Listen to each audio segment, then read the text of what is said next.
नमस्कार. ITI electrical E study या चॅनलवरती आपले सर्वांचे हार्दिक स्वागत आहे. आज या ठिकाणी आपण इलेक्ट्रिशियन द्वितीय वर्ष थेरी यामधील जे इलेक्ट्रॉनिक्स प्रकरण आहे त्यामधील ट्रान्झिस्टर या सेमीकंडक्टरबद्दल थोडक्यात माहिती घेणार आहोत. चला तर मग बघूया. ट्रान्झिस्टर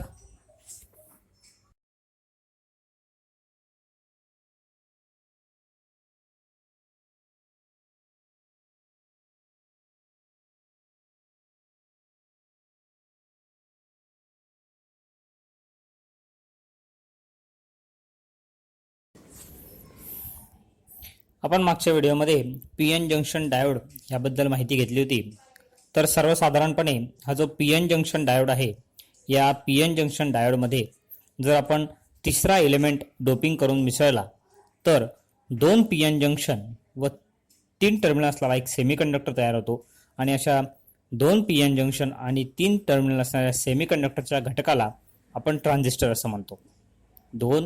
सर्वसाधारणपणे जो PN जंक्शन डायोड आहे त्या PN जंक्शन डायोडमध्ये जर आपण तिसरा एलिमेंट डोपिंग करून मिसळला तर त्या ठिकाणी 2 PN जंक्शन आणि 3 टर्मिनल असलेला सेमीकंडक्टर घटक तयार होतो आणि या घटकाला आपण ट्रान्झिस्टर असं म्हणतो. यालाच आपण बायपोलर ट्रान्झिस्टर असे देखील म्हणतो. या घटकाला आपण बायपोलर ट्रान्झिस्टर असं देखील म्हणत असतो. ट्रान्झिस्टर म्हणजेच काय तर 2 डायोडचे म्हणजे 2 PN जंक्शनचे एकत्रीकरण होय. ट्रान्झिस्टर म्हणजे काय 2 डायोडचे म्हणजे 2 PN जंक्शनचे एकत्रीकरण यालाच आपण ट्रान्झिस्टर असं म्हणतो. हा जो ट्रान्झिस्टर आहे हा ट्रान्झिस्टर कमी रेझिस्टन्सकडून जास्त रेझिस्टन्सकडे करंट हा परावर्तित करत असतो. हा जो ट्रान्झिस्टर आहे हा ट्रान्झिस्टर कमी रेझिस्टन्सकडून जास्त रेझिस्टन्सकडे करंट हा परावर्तित करत असतो. ट्रान्झिस्टरमधून जो करंट आहे ट्रान्झिस्टरमधून करंट फ्री इलेक्ट्रॉन म्हणजे निगेटिव्ह आणि होल्स म्हणजे पॉझिटिव्ह यांच्याकडे वाहतो. ट्रान्झिस्टरमधून जो करंट आहे हा करंट फ्री इलेक्ट्रॉन्स म्हणजे निगेटिव्ह आणि होल्स पॉझिटिव्ह यांच्यामुळे वाहतो. ट्रान्झिस्टरमधून जो वाहणारा करंट आहे हा करंट फ्री इलेक्ट्रॉन्स म्हणजे निगेटिव्ह आणि होल्स म्हणजे पॉझिटिव्ह यांच्यामुळे वाहत असतो. त्यामुळे हा जो ट्रान्झिस्टर आहे या ट्रान्झिस्टरला आपण बायपोलर ट्रान्झिस्टर असं देखील म्हणतो. यामुळे हा जो ट्रान्झिस्टर आहे या ट्रान्झिस्टरला आपण बायपोलर ट्रान्झिस्टर असं देखील म्हणत असतो. 1948 मध्ये जे बर्डेन आणि WH ब्रिटेन हे जे अमेरिकन शास्त्रज्ञ आहे या अमेरिकन शास्त्रज्ञांनी बेल दूरध्वनी प्रयोगशाळेमध्ये या ट्रान्झिस्टरचा शोध लावला. या ट्रान्झिस्टरचा शोध हा 1948 साली जे बर्डेन आणि WH ब्रिटेन यांनी अमेरिकेची जी बेल दूरध्वनी प्रयोगशाळा आहे या प्रयोगशाळेत लावला. आज इलेक्ट्रॉनिक जे क्षेत्र आहे त्या इलेक्ट्रॉनिक क्षेत्रामध्ये हे जो ट्रान्झिस्टर आहे या ट्रान्झिस्टरचे अनन्यसाधारण असे स्थान निर्माण झाले आहे. ट्रान्झिस्टरची जर आपण रचना बघितली तर या ट्रान्झिस्टरच्या रचनेमध्ये 2 सारख्या म्हणजे PP किंवा NN अशा 2 सारख्या सेमीकंडक्टर अपद्रव्यांमध्ये विरुद्धचा सेमीकंडक्टर म्हणजे अपद्रव्य N किंवा P जर डोपिंग केलेलं असेल, या ठिकाणी आपण आकृती बघू शकतो की 2 P टाईप सेमीकंडक्टरमध्ये एक N टाईप सेमीकंडक्टर आणि 2 N टाईप सेमीकंडक्टरमध्ये एक P टाईप सेमीकंडक्टर मिसळून तयार होणारा जो घटक आहे त्या घटकाला आपण ट्रान्झिस्टर असं म्हणत असतो. 2 PN जंक्शन डायोडमध्ये जर आपण तिसरा एलिमेंट डोपिंग करून मिसळला तर त्या ठिकाणी जो घटक तयार होतो त्या घटकाला आपण ट्रान्झिस्टर असं म्हणतो. आता आपण बघूया ट्रान्झिस्टरचे टर्मिनल्स ऑफ ट्रान्झिस्टर. आपण बघितलं की साधारणतः PN जंक्शन डायोडमध्ये तिसरा एलिमेंट डोपिंग करून मिसळल्यावरती 2 PN जंक्शन आणि 3 टर्मिनल असलेला जो सेमीकंडक्टर आहे त्या सेमीकंडक्टरला आपण ट्रान्झिस्टर असं म्हणतो. हा जो ट्रान्झिस्टर आहे हा ट्रान्झिस्टर 3 सेमीकंडक्टर विभागापासून तयार करतात. 3 सेमीकंडक्टर विभागापासून हा ट्रान्झिस्टर तयार होतो. एका बाजूला इमिटर त्याच्या विरुद्ध बाजूला कलेक्टरचा विभाग असतो. एका बाजूला इमिटर असतो त्याच्या विरुद्ध बाजूला कलेक्टर विभाग असतो आणि मधल्या विभागात बेस असतो. याचे जे 3 विभाग तयार होतात याच्या एका बाजूला इमिटर त्याच्या विरुद्ध बाजूला कलेक्टर विभाग आणि मधल्या विभागात बेस असतो. बेस हा इमिटर आणि कलेक्टर यांच्या 2 जंक्शनच्या मध्ये असतो. हा जो बेस आहे हा इमिटर आणि कलेक्टर यांच्या 2 जंक्शनच्या मध्ये असतो. आता आपण माहिती घेऊया इमिटर, बेस आणि कलेक्टर याबद्दल. त्यापैकी इमिटर, तर इमिटर म्हणजे काय, तर ट्रान्झिस्टरच्या ज्या टर्मिनलमधून चार्ज उत्सर्जित केला जातो म्हणजे इमिट केला जातो, ट्रान्झिस्टरच्या ज्या टर्मिनलमधून चार्ज हा उत्सर्जित केला जातो त्या टर्मिनलला आपण इमिटर असं म्हणतो. ट्रान्झिस्टरच्या ज्या टर्मिनलमधून चार्ज हा उत्सर्जित केला जातो त्याला आपण इमिटर असं म्हणतो. इमिटर हा नेहमी चार्ज उत्सर्जित करत राहावा यासाठी नेहमी बेसच्या तुलनेत फॉरवर्ड बायसने जोडला जातो. इमिटर हा नेहमी चार्ज उत्सर्जित करत राहावा यासाठी नेहमी बेसच्या तुलनेत फॉरवर्ड बायसने जोडला जातो. म्हणजेच ट्रान्झिस्टरमध्ये पी टाईप इमिटर असेल तर त्याला बॅटरीचे पॉझिटिव्ह टोक जोडले जाते. या उलट जर ट्रान्झिस्टरचा एन टाईप भाग इमिटर म्हणून असेल तर त्याला बॅटरीचे निगेटिव्ह टोक जोडले जाते. इमिटर हा जास्त प्रमाणात डोपिंग केला जातो. इमिटर हा जास्त प्रमाणामध्ये डोपिंग केला जातो. इमिटर हा एन टाईप जर असेल तर त्यामध्ये इमिटरचे कार्य म्हणजेच बहुसंख्य इलेक्ट्रॉन बेसला पुरवणे, आणि जर पी टाईप इमिटर असेल तर बेसला बहुसंख्य होल्स म्हणजे पॉझिटिव्ह पुरवणे हे कार्य इमिटर करतो. या कार्यामुळे ट्रान्झिस्टरच्या सिम्बॉलमध्ये ट्रान्झिस्टरच्या 3 टर्मिनलपैकी फक्त इमिटरलाच बाण दाखवला जातो. याच्याचमुळे ट्रान्झिस्टरचा जो सिम्बॉल आहे त्या ट्रान्झिस्टरच्या सिम्बॉलमध्ये ट्रान्झिस्टरच्या 3 टर्मिनलपैकी फक्त इमिटरलाच बाण दाखवला जातो. बाणाची दिशा ही कन्व्हेन्शनल करंटची असते. बाणाची जी दिशा आहे ती कन्व्हेन्शनल करंटची असते. म्हणजेच इलेक्ट्रॉनिक करंट वाहण्याच्या विरुद्ध दिशेला हा बाण दर्शवतो. म्हणजेच काय, तर इलेक्ट्रॉनिक करंट वाहण्याची जी विरुद्ध दिशा आहे त्या दिशेला हा बाण दर्शवला जातो. आता आपण बघू बेस. ट्रान्झिस्टरचा जो मधला भाग आहे, ट्रान्झिस्टरचा जो मधला भाग आहे त्या मधल्या भागाला आपण बेस म्हणतो. या बेसमुळे 2 पीएन जंक्शन तयार होतात. हा जो बेस आहे या बेसमुळे 2 पीएन जंक्शन तयार होतात. ट्रान्झिस्टरमध्ये इमिटर किंवा कलेक्टर हे जे विभाग आहेत या विभागाच्या तुलनेमध्ये बेस हा अतिशय लाईटली डोप म्हणजे अतिशय पातळ असतो. बेस इमिटर जंक्शन हे नेहमी फॉरवर्ड बायस असते. बेस इमिटर जंक्शन हे नेहमी फॉरवर्ड बायस असते म्हणून याचा रेझिस्टन्स हा खूप कमी असतो. बेस कलेक्टर सर्किटला आउटपुट सर्किट असे म्हणतात. बेस कलेक्टर जे सर्किट आहे त्या कलेक्टर सर्किटला आउटपुट सर्किट असे म्हणतात. इमिटर आणि कलेक्टरच्या तुलनेमध्ये बेस हा खूप बारीक असतो. त्यामुळे बेसमध्ये ही फार तर 5% एवढी कमी ऊर्जा ही वाहत असते. आता आपण बघू कलेक्टर. ट्रान्झिस्टरचा जो उरलेला टर्मिनल आहे म्हणजे शेवटचा टर्मिनल, तर ट्रान्झिस्टरच्या ज्या टर्मिनलमध्ये चार्ज कॅरियर गोळा केला जातो म्हणजे कलेक्ट केला जातो, ट्रान्झिस्टरच्या ज्या टर्मिनलमध्ये चार्ज कॅरियर गोळा केला जातो म्हणजे कलेक्ट केला जातो त्या टर्मिनलला आपण कलेक्टर असं म्हणतो. चार्ज कॅरियर गोळा करण्यासाठी कलेक्टर नेहमी रिव्हर्स बायसमध्ये असतो. चार्ज कॅरियर हा गोळा करण्यासाठी कलेक्टर हा नेहमी रिव्हर्स बायसमध्ये असतो. त्यामुळे बेसमधले जे बहुसंख्य चार्ज आहे ते चार्ज कलेक्टर गोळा करतो. म्हणजे जवळपास 95% चार्ज हा कलेक्टर गोळा करतो. कलेक्टर हा जो भाग आहे हा भाग इमिटर आणि बेस याच्या तुलनेने फार मोठा असतो. कलेक्टर हा जो विभाग आहे किंवा कलेक्टर हा जो भाग आहे हा इमिटर आणि बेसच्या तुलनेत फार मोठा असतो. कारण ट्रान्झिस्टर हा कार्य करताना कलेक्टर विभागातून जास्त करंट वाहतो. त्यामुळे या विभागात जास्त उष्णता निर्माण होते. मग कलेक्टर हा इमिटर आणि बेसच्या तुलनेने आकाराने मोठा असतो म्हणून त्या ठिकाणी जास्त उष्णता निर्माण होते. बेस कलेक्टर सर्किट नेहमी रिव्हर्स बायसने जोडले जाते. बेस कलेक्टर जे सर्किट आहे ते नेहमी रिव्हर्स बायसने जोडले जाते आणि या सर्किटला आपण आउटपुट सर्किट असे म्हणतो. हे जे सर्किट आहे या सर्किटला आपण आउटपुट सर्किट असे म्हणतो. जे ट्रान्झिस्टर टर्मिनल आहे त्या ट्रान्झिस्टर टर्मिनलचे 3 भाग असतात. पहिला म्हणजे इमिटर, दुसरा म्हणजे बेस आणि कलेक्टर. बेस हा मध्यभागी असतो, आजूबाजूला इमिटर आणि कलेक्टर असे त्याचे 3 टर्मिनल असतात. आता आपण बघूया ट्रान्झिस्टरचे प्रकार, टाइप्स ऑफ ट्रान्झिस्टर.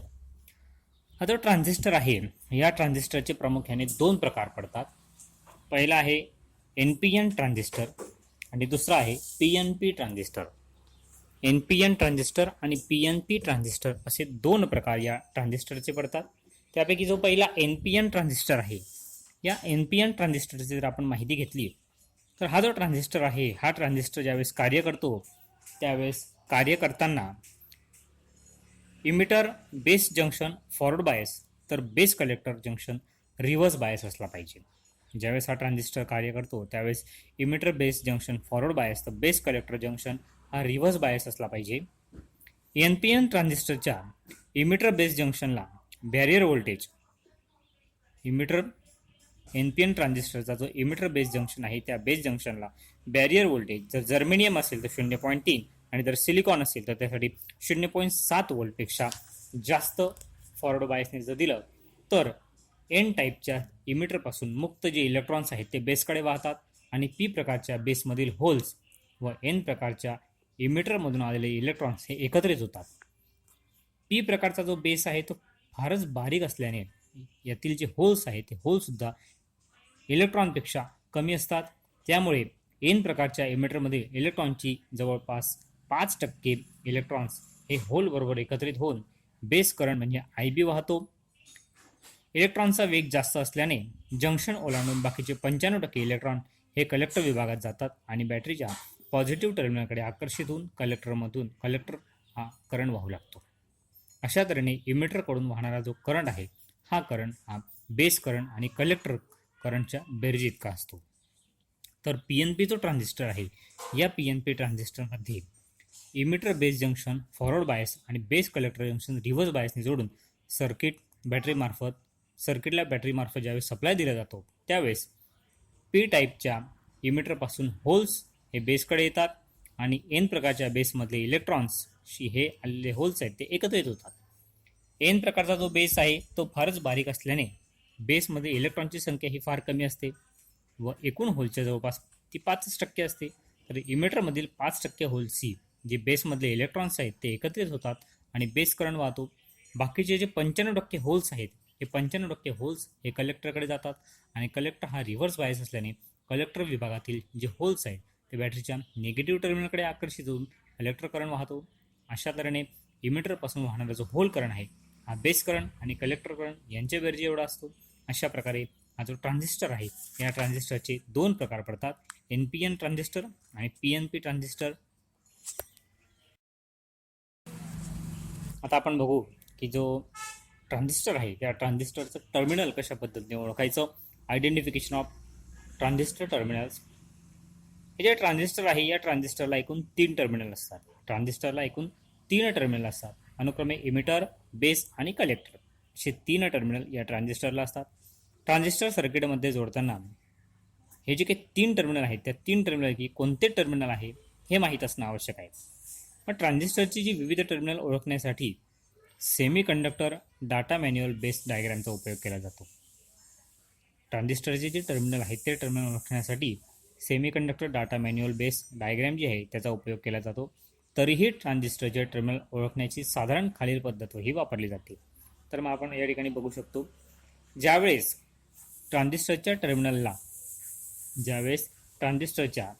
टर्मिनल्सच्या लीड सारख्या उंचीच्या पण एकसारख्या अंतरावर नसतील तर त्या लीड त्याच्या अंतरावरून ओळखतात. त्याचे जे लीड आहेत त्या लीड सारख्या उंचीच्या असतील पण एकसारख्या अंतरावर जर नसतील तर त्या अंतरावरून ओळखल्या जातात. यामध्ये जे मधलं टर्मिनल आहे ते मधलं टर्मिनल बेसचं असतं. बेसपासून जे जास्त अंतरावर आहे ते कलेक्टर आणि बेसपासून जे जवळच्या अंतरावर आहे ते इमिटर असतं. बेसपासून जे जास्त अंतरावर आहे ते कलेक्टर आणि बेसपासून जे जवळ अंतरावर आहे ते इमिटरचे असतं. जर ट्रान्झिस्टरच्या टर्मिनलच्या लीड या समान उंचीच्या आणि समान अंतरावर असतील, जर ट्रान्झिस्टर आहे त्या ट्रान्झिस्टरच्या ज्या लीड आहेत त्या समान उंचीच्या असतील आणि समान अंतरावर असतील तर त्यामध्ये टर्मिनल मधलं टर्मिनल हे बेस असतं. त्यानंतर एक डॉट दिलेला असतो. ते डॉट असलेलं जे टर्मिनल आहे ते कलेक्टर असतं आणि जे उरलेलं टर्मिनल आहे ते इमिटरचं असतं. जर ट्रान्झिस्टरचे जे टर्मिनल आहे त्या टर्मिनलच्या लीडचे आहे त्या लीडची जे उंची समान असेल आणि अंतर जरी सारखं असेल तर मधलं जे टर्मिनल आहे ते मधलं टर्मिनल हे बेसचं असतं. त्यानंतर त्या ट्रान्झिस्टरवरती एक डॉट दिलेला असतो. त्या डॉटच्या बाजूस जे टर्मिनल आहे ते कलेक्टर असतं आणि उरलेलं जे टर्मिनल आहे ते इमिटर असतं. आणि जर ट्रान्झिस्टर हा वर्तुळाकार असेल तर एक नॉब असतो. त्या नॉचपासून क्लॉकवाईज दिशेने EBC म्हणजे इमिटर, बेस आणि कलेक्टर असे हे टर्मिनल असतात. एखादा जो नॉब असेल त्या नॉबपासून क्लॉकवाईज दिशेने म्हणजे घड्याळाच्या काट्याच्या दिशेने पहिलं टर्मिनल हे इमिटर, दुसरं टर्मिनल हे बेस आणि तिसरं जे टर्मिनल आहे ते कलेक्टर असे हे टर्मिनल्स असतात. आता आपण बघू की जे ट्रान्झिस्टर आहे त्या ट्रान्झिस्टरवरती जे नंबरिंग असतं ते ट्रान्झिस्टर नंबरिंग म्हणजे काय. ट्रान्झिस्टरवरती 5 अक्षरं व अंक मिळून एक नंबरिंग केलेलं असतं. हे जे ट्रान्झिस्टर आहे त्या ट्रान्झिस्टरवरती 5 अक्षरं आणि अंक मिळून नंबरिंग केलेलं असतं. यामध्ये 2 अक्षरं असतात आणि 3 अंक असतात. 2 अक्षरं आणि 3 अंक असे 5 अंक आणि अक्षरं मिळून त्या ट्रान्झिस्टरवरती नंबरिंग केलेलं असतं. यामध्ये 2 अक्षरं आणि 3 अंक किंवा 3 अक्षरं आणि 2 अंक यापैकी एक कुठल्या तरी पद्धतीचं हे नंबरिंग त्यावरती असतात. ज्या ठिकाणी 2 अंक आणि 3 अक्षरं असतील, म्हणजे उदाहरणार्थ ट्रान्झिस्टर आहे 2 अंक आणि 3 अक्षरं म्हणजे BFX63 असा असतो, तेव्हा तो ट्रान्झिस्टर औद्योगिक किंवा व्यावसायिक क्षेत्रासाठी वापरला जातो. जर एखाद्या ट्रान्झिस्टरवरती 3 अंक आणि 2 अक्षरं असतील, म्हणजे उदाहरणार्थ BF194 असेल, तर तो ट्रान्झिस्टर मनोरंजन क्षेत्राच्या उपकरणांमध्ये वापरला जातो.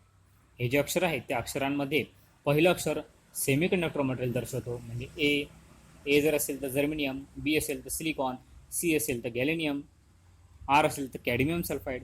उदाहरणार्थ AC125 म्हणजे जर्मेनियम ट्रान्झिस्टर, BC149 म्हणजे सिलिकॉन ट्रान्झिस्टर. दुसरं अक्षर ते उपकरण आणि सर्किट यांचं ते कार्य दर्शवतो. उदाहरणार्थ ए जर असेल तर डायोड, बी असेल ते व्हेरिएबल कॅपॅसिटन्स डायोड, सी असेल तर ट्रान्झिस्टर AF लो पॉवरचा, डी असेल तर पॉवर ट्रान्झिस्टर AF साठीचा, ई असेल तर टनेल डायोड, एफ असेल तर लो पॉवर ट्रान्झिस्टर, जी असेल तर multiple of dissimilar device, H असेल तर मॅग्नेटिक सेन्सिटिव्ह डिव्हाइस, के असेल तर हॉल इफेक्ट डिव्हाइस, एल असेल तर पॉवर ट्रान्झिस्टर HF साठी, एम असेल तर हॉल इफेक्टर मॉड्युलेटर, एन असेल तर फोटोकॉपलर, पी असेल तर रेडिओ सेन्सिटिव्ह डायोड, आर असेल तर रेडिएशन जनरेटिंग डायोड, आर असेल तर स्विचिंग आणि कंट्रोल डिव्हाइस, एस असेल तर low power switching transistor, T असेल तर थायरिस्टर पॉवर, वाय असेल तर रेक्टिफायर डायोड आणि झेड असेल तर व्होल्टेज रेक्टिफायर डायोड. अशा प्रकारचं जे अक्षर आहेत त्या अक्षरांचा अर्थ या जे ट्रान्झिस्टर नंबरिंग आहे त्या ट्रान्झिस्टर नंबरिंगमध्ये केला जातो. ट्रान्झिस्टरवरती अक्षर आणि अंक मिळून जर 2 अक्षर असतील तर 3 अंक असतात आणि 3 अक्षर असतील तर 2 अंक असतात. असे 5 अंकी मिळून या ट्रान्झिस्टरवरती हे नंबरिंग हे केलेलं असतं.